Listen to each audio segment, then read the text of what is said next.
عمر پر وار کیے، آپ کو گہرا زخم لگا اور یہ بھی پیچھے واپس پلٹا، دیگر صحابہ کو بھی اس نے زخمی کیا، اور جب دیکھا کہ بھاگنے کا رستہ نہیں ہے تو اپنے آپ کو بھی خنجر مارا، اپنے آپ کو بھی خنجر مار کر اور عبرت بنا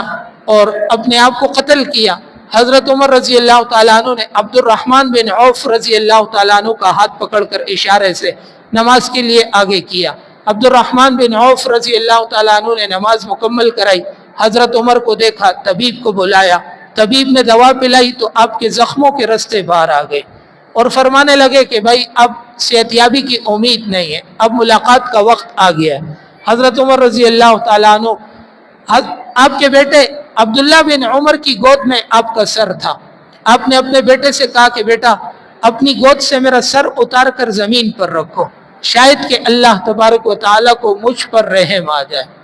دنیا کو انصاف سے بھرنے والا اور دنیا میں عدل کا عظیم نظام قائم کرنے والا، اتنا عظیم الشان صحابی، مراد رسول، آپ علیہ السلام کا محبوب، اور اللہ تبارک و تعالیٰ نے جس کو محبوب صلی اللہ علیہ وسلم کی دعا بنا کر آپ کے دامن رسالت سے وابستہ کیا تھا۔ کسی نے کہا آپ نے اسلام کی بڑی خدمت کی ہے، آپ نے اتنی خدمات سر انجام دیے، کہنے لگے کہ میں یہ چاہتا ہوں کہ قیامت کے دن میرے لیے برابری سرابری کا معاملہ ہو جائے، بس اتنا کافی ہے کہ اگر مجھے اللہ کی طرف سے کوئی انعام نہ بھی ملے، بس یہ میری خدمت میرے گناہوں کے لیے کافی ہو جائے کہ اس کے عدلے بدلے میں مجھے بخش دیا جائے، مجھے معاف کر دیا جائے، تو میں اس پر بھی راضی ہوں گا۔ فرمایا پھر سر آپ نے زمین پر رکھا، اللہ تبارک و تعالیٰ کے سامنے عاجزی انکساری کا مظاہرہ کیا۔ جب آپ کی وفات کا وقت قریب آیا تو آپ نے ام المؤمنین حضرت عائشہ صدیقہ عفیفہ کائنات رضی اللہ تعالیٰ عنہ کے پاس پیغام بھجوایا اور یہ درخواست کی کہ میں آپ کے حجرہ مبارکہ کے اندر تدفین کی اجازت مانگتا ہوں۔ حضرت عائشہ رضی اللہ تعالیٰ عنہ فرماتی ہیں کہ وہ جگہ میں نے اپنے لیے رکھی ہوئی تھی کہ ایک خبر ایک جگہ پر میرے شوہر حضور پاک علیہ السلام مدفون ہے اور دوسری جگہ پر میرے والد ابو بکر صدیق رضی اللہ تعالیٰ عنہ دفن ہوئے تھے، تو میری خواہش یہ تھی کہ یہاں میں دفن ہوں، لیکن حضرت عمر جیسے جلیل القدر صحابی کو میں انکار نہ کر سکی اور میں نے ان کو اجازت دی، لہذا حضرت عمر رضی اللہ تعالیٰ عنہ کی تدفین وہاں ہوئی آپ علیہ السلام کے قدموں میں۔ اور ایک روایت میں آتا ہے کہ جب حضرت عائشہ صدیقہ رضی اللہ تعالیٰ عنہ پر منافقین نے تہمت لگائی تھی تو حضرت عمر رضی اللہ تعالیٰ عنہ واحد ایسے صحابی تھے، آپ علیہ السلام نے اپنے صحابہ سے مشورہ کیا، کسی نے کچھ مشورہ دیا، کسی نے کچھ مشورہ دیا، جب حضرت عمر کی باری آئی تھی نا، حضرت عمر رضی اللہ تعالیٰ عنہ نے فرمایا تھا یا رسول اللہ آپ نے عائشہ کے ساتھ نکاح خود کیا یا اللہ کے حکم سے کیا؟ آپ علیہ السلام نے فرمایا اللہ کے حکم سے کیا۔ حضرت عمر نے فرمایا یا رسول اللہ اللہ پاک ہے، آپ پاک ہیں، اللہ آپ کے بستر پر ناپاک عورت کو جمع نہیں کرے گا، آپ کے بستر پر ناپاک عورت کو نہیں لائیں گے۔ آپ علیہ السلام کو حضرت عمر رضی اللہ تعالیٰ عنہ کے ان الفاظ سے بڑی تسلی ہوئی تھی اور حضرت عمر رضی اللہ تعالیٰ عنہ نے ایک جملہ فرمایا تھا سبحانک ھذا بہتان عظیم،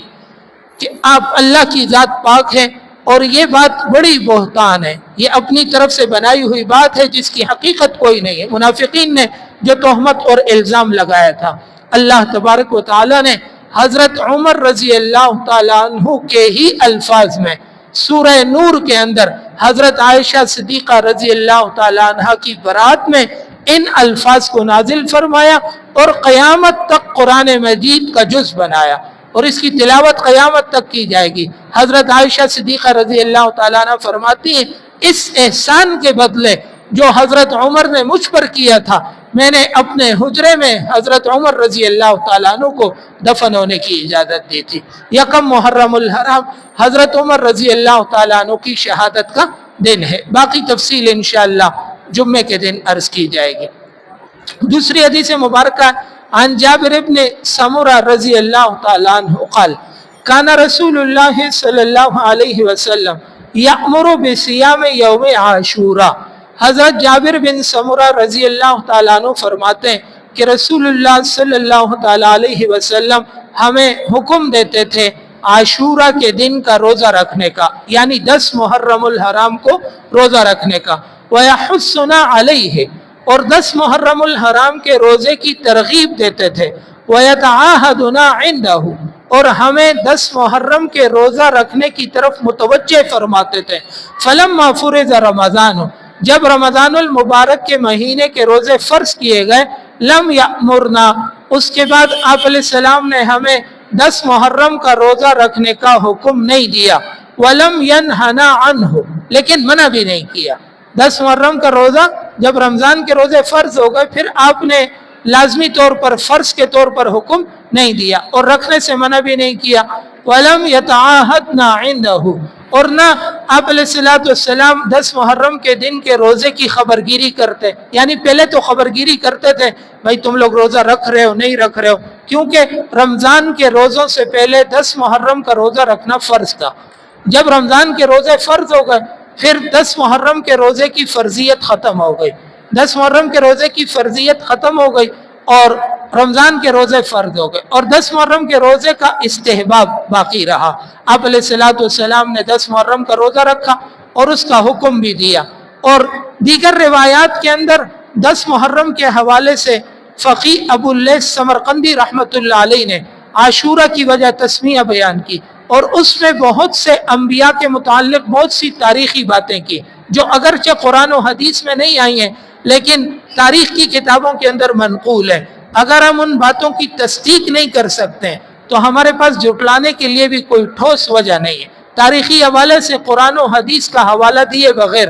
عاشورہ کے ساتھ اور محرم کے مہینے کے ساتھ ان باتوں کی مناسبت کو بیان کیا جاتا ہے کہ اللہ تعالیٰ نے حضرت آدم علیہ السلام کی توبہ کو قبول کیا تو وہ 10 محرم کا دن تھا۔ ادریس علیہ السلام کو اللہ تعالیٰ نے اعلیٰ مقام عطا فرمایا تو 10 محرم کا دن تھا۔ نوح علیہ السلام کا طوفان تھما 10 محرم کا دن تھا۔ ابراہیم علیہ السلام کو نمرود کی آگ سے نجات دلائی 10 محرم کا دن تھا۔ داؤد علیہ السلام کے ساتھ درگزر کا معاملہ فرمایا 10 محرم کا دن تھا۔ سلیمان علیہ السلام کو سلطنت، حکومت، بادشاہت عطا فرمائی 10 محرم کا دن تھا۔ یونس علیہ السلام کو مچھلی کے پیٹ سے رہائی نصیب فرمائی تو 10 محرم کا دن تھا۔ موسیٰ علیہ السلام کو فرعون کے لشکر سے نجات دی تو 10 محرم کا دن تھا۔ عیسیٰ علیہ السلام کو آسمانوں پر بلند فرمایا، آسمانوں پر اٹھایا تو 10 محرم کا دن تھا۔ قرآن و حدیث میں نہیں آیا لیکن تاریخ کی کتابوں کے اندر یہ باتیں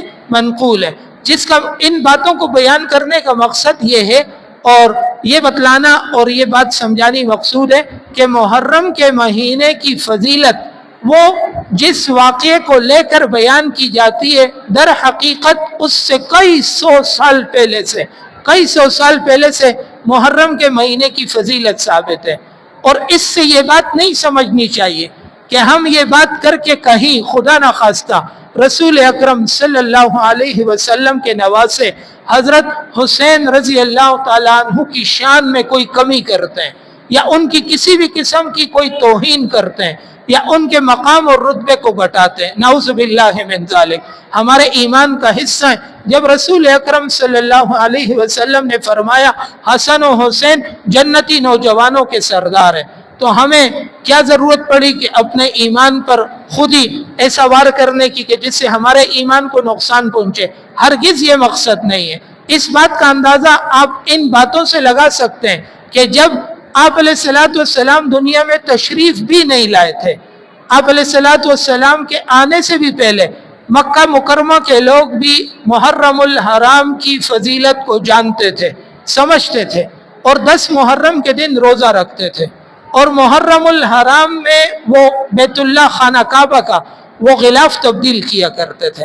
اور مختلف طرح کے کام اس طرح محرم الحرام میں کیا کرتے تھے، جبکہ حضور علیہ السلام دنیا میں تشریف بھی نہیں لائے تھے۔ لہذا محرم الحرام کی فضیلت پہلے سے ثابت ہے، اور اللہ تعالیٰ نے ابھی جو میں نے آیت آپ کے سامنے پڑھی تھی ان عدۃ الشہور عند اللہ 12 شہرا فی کتاب اللہ، اللہ کے ہاں مہینوں کی تعداد 12 ہے۔ فی کتاب اللہ، اللہ کی کتاب میں لوح محفوظ میں، یوم خلق السماوات والارض، جس دن سے اللہ نے آسمان اور زمین کو پیدا کیا، منہا 4 حرم، اللہ تعالیٰ اس وقت سے فرما رہے ہیں کہ ان میں سے 4 مہینے حرمت والے، لہذا حضرت حسین رضی اللہ تعالیٰ عنہ کی شہادت 10 محرم الحرام سن 61 ہجری کے اندر ہے، جبکہ محرم الحرام کی فضیلت ابتداء کائنات سے ہے، جب سے اللہ تبارک و تعالیٰ نے کائنات کو پیدا کیا۔ یہ ایک الگ بات ہے کہ محرم کی 10 تاریخ کو نواسہ رسول حضرت علی المرتضیٰ رضی اللہ تعالیٰ عنہ کے لخت جگر حضرت فاطمہ رضی اللہ تعالیٰ عنہ کے بیٹے جنتی نوجوانوں کے سردار سیدنا حسین ابن علی رضی اللہ تعالیٰ عنہ کی شہادت سے ان کی فضیلت میں مزید اضافہ ہوا، ان کی عظمت میں مزید اضافہ ہوا۔ لیکن سیدنا حسین کی وجہ سے محرم الحرام کو فضیلت ملی، یہ بات درست نہیں ہے۔ لہذا آپ علیہ السلام نے 10 محرم کے دن روزہ رکھا اور آپ علیہ السلام نے اس کا حکم دیا، اور 4 باتیں ایک حدیث مبارکہ میں آتا ہے کہ آپ علیہ السلام 4 کام بڑے اہتمام کے ساتھ کیا کرتے تھے۔ فرمایا سیام و عاشورہ، ان میں سے ایک 10 محرم کا روزہ ہے، نمبر 2 والعشر، ابھی جو پچھلا مہینہ گزرا تھا نا ذی الحج کا، اس کے ابتدائی 10 دنوں کی عبادت کا آپ علیہ السلام خاص اہتمام فرماتے تھے۔ وثلاثۃ ایام من کل شہر، اور تیسری چیز آپ علیہ السلام ہر مہینے میں 3 روزے رکھتے تھے۔ ایام 20 کہا جاتا ہے، اسلامی مہینہ جو قمری مہینہ ہوتا ہے نا، 13، 14، 15 تاریخ، ان کو ایام 20 کہا جاتا ہے۔ ان 3 روزوں کو آپ علیہ السلام بڑے اہتمام کے ساتھ رکھتے تھے۔ نمبر 4 ورکعتان قبل الفجر، فجر کی نماز سے پہلے 2 رکعت سنت۔ ساری رات آپ علیہ السلام نماز پڑھتے، اور کبھی آدھی رات پڑھتے، کبھی چوتھائی رات پڑھتے، کبھی ثلث رات پڑھتے، اور لمبی لمبی تلاوت کرتے تھے، اور اس کے بعد کچھ دیر کے لیے آرام فرماتے۔ پھر آپ علیہ السلام فجر کی نماز سے پہلے 2 رکعت سنت فجر کی ہلکی نماز پڑھتے تھے، مختصر نماز۔ بعض روایات میں آتا ہے کہ پہلی رکعت میں سورہ کافرون اور دوسری رکعت میں سورہ اخلاص قل هو اللہ احد یہ پڑھا کرتے تھے، یعنی یہ اشارہ اس بات کی طرف ہے کہ فجر کی یہ 2 رکعت سنت مختصر ہوا کرتی تھی، اور آپ علیہ السلام گھر سے سنت پڑھ کر مسجد میں تشریف لایا کرتے تھے۔ آج کل ہم یہ گھر میں پڑھنے کا زیادہ حکم اس لیے نہیں دیتے کہ ہم گھر میں پھر چھوڑ دیتے ہیں، اس لیے اس کو تاکید کے ساتھ بیان نہیں کیا جاتا، ورنہ سنتیں گھر میں پڑھنے کا بڑا اجر و ثواب ہے اور گھر کے لیے بڑی برکت کا باعث ہے، خاص طور پر وہ سنتیں جو نماز سے پہلے۔ اگر اس کا اہتمام کر لیا جائے کہ ان کو گھر سے پڑھ کر آیا جائے تو گھر میں مسجد بھی ہو جائے گی، نماز کی جگہ بھی ہو جائے گی، اور آپ علیہ السلام کا وہ فرمان کہ اپنے گھروں کو قبرستان نہ بناؤ، کہ اپنی نماز کا کچھ حصہ اپنے گھر کے لیے بھی چھوڑو، کہ نماز کا کچھ حصہ گھر کے لیے بھی کہ گھر میں پڑھی جائے۔ اور نماز کے بعد کی سنتوں کے بارے میں آج کل علماء کی طرف سے یہ کہا جاتا ہے کہ بھئی مسجد میں ہی پڑھ لی جائے، کہیں ایسا نہ ہو کہ باہر جائے ادھر ادھر کسی کام میں لگ جائے، وضو ٹوٹ جائے، پھر آدمی سست ہو جاتا ہے چھوڑ دیتا ہے، تو اس لیے یہ کہا جاتا ہے کہ مسجد میں پڑھ لی جائے۔ اگر کوئی گھر میں پڑھنے کا اہتمام کرتا ہے تو بہت اچھی بات ہے، آدمی کو پڑھنی چاہیے۔ آپ علیہ السلام فجر کی یہ 2 رکعت سنت مختصر نماز پڑھ کر مسجد میں تشریف لاتے اور حضرات صحابہ کرام کو فجر کی نماز پڑھایا کرتے تھے۔ یہ 4 چیزیں حدیث میں آپ کا اہتمام ثابت کرتی ہیں کہ آپ انہیں اہتمام کے ساتھ ادا کرتے تھے۔ اسی طرح ایک روایت ہے جو کہ کئی سارے محدثین کے نزدیک کمزور روایت ہے،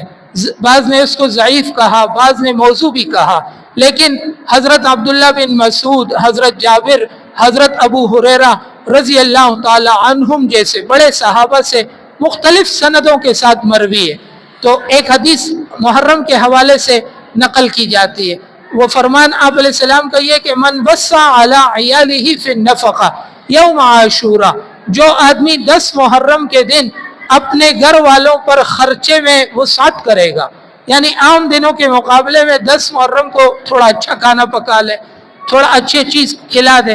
گھر والوں کو زیادہ عمدہ چیز کھلائے، وسع اللہ علیہ سائر سنۃ،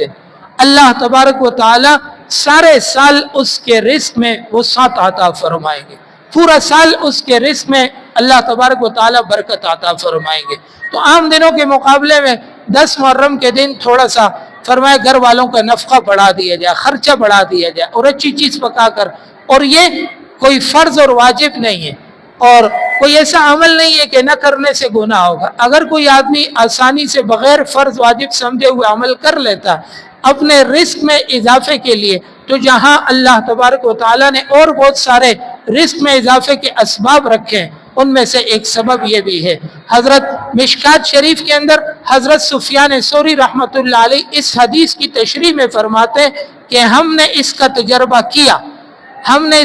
تجربہ کیا، اور ہم نے اس کو اسی طرح پایا ہے کہ ہم نے 10 محرم کے دن اپنے گھر والوں پر زیادہ خرچ کیا، اچھی چیز کھلائی، تو اللہ تبارک و تعالیٰ نے پورے سال ہمارے رزق میں اضافہ فرمایا۔ اللہ تعالیٰ ہم سب کو سمجھ کی عمل کی توفیق عطا فرمائے۔ باقی انشاءاللہ اگلے منگل کو کچھ تفصیل حضرت حسین رضی اللہ تعالیٰ عنہ کی شہادت کے حوالے سے عرض کی جائے گی، اور 2 جمعے بھی محرم الحرام کے آئیں گے۔ محرم الحرام کے حوالے سے ایک اور بات یاد آ گئی، وہ بات ہمارے بزرگ حضرت مولانا مفتی شفیع عثمانی صاحب رحمۃ اللہ علیہ نے فقہ کی ایک کتاب جواہر الفقہ میں لکھی ہے، اور یہ بات بھی کوئی فرض کا درجہ نہیں رکھتی ہے، واجب کا درجہ نہیں رکھتی ہے، اور اس بات کو ہم یہ نہیں کہتے کہ یہ فلاں حدیث سے، قرآن کی آیت سے، فلاں آپ علیہ السلام کے عمل سے، صحابی سے ثابت ہے۔ بزرگان دین کا تجربہ ہے، بس اوقات کوئی بات تجربات سے بھی ثابت ہو جاتی ہے۔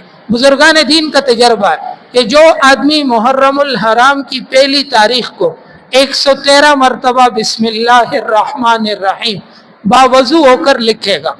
پاک صاف باوضو ہو کر ایک جگہ پر بیٹھ گیا ایک ہی مجلس میں، یعنی جب لکھنا شروع کیا نا تو 113 مرتبہ اسی وقت لکھے، یہ نہیں کہ بعد میں ابھی لکھا، کچھ بعد میں لکھا، کچھ بعد میں لکھا، نہیں، ابھی لکھنا شروع کیا تو اسی جگہ بیٹھے بیٹھے ایک ہی مجلس میں باوضو ہو کر 113 مرتبہ بسم اللہ الرحمن الرحیم لکھ کر اپنے پاس جیب میں یا اپنے گھر کے بٹوے وغیرہ میں رکھ لے۔ اللہ تبارک و تعالی آفات سے، بلیات سے، مصیبتوں سے، حوادثات سے حفاظت فرماتے ہیں، روزی میں برکت عطا فرماتے ہیں۔ بزرگان دین کا تجربہ ہے، فرض، واجب، سنت، مستحب عمل نہیں ہے، اور سنت سے، حدیث سے، قرآن مجید کی آیت سے، کسی صحابی کے قول، فعل، عمل سے ثابت نہیں ہے۔ بزرگان دین کا تجربہ ہے، اگر کوئی اللہ تبارک و تعالیٰ کی ذات پر بھروسہ کر کے بسم اللہ الرحمن الرحیم کے فضائل کو سامنے رکھتے ہوئے عمل کرتا ہے تو اللہ تعالیٰ اس کے گمان کے مطابق بندے کو وسعت عطا فرما دیتے ہیں۔ اللہ تعالیٰ سمجھ کی عمل کی توفیق عطا فرمائے۔ وآخر دعوانا ان الحمد للہ رب العالمین۔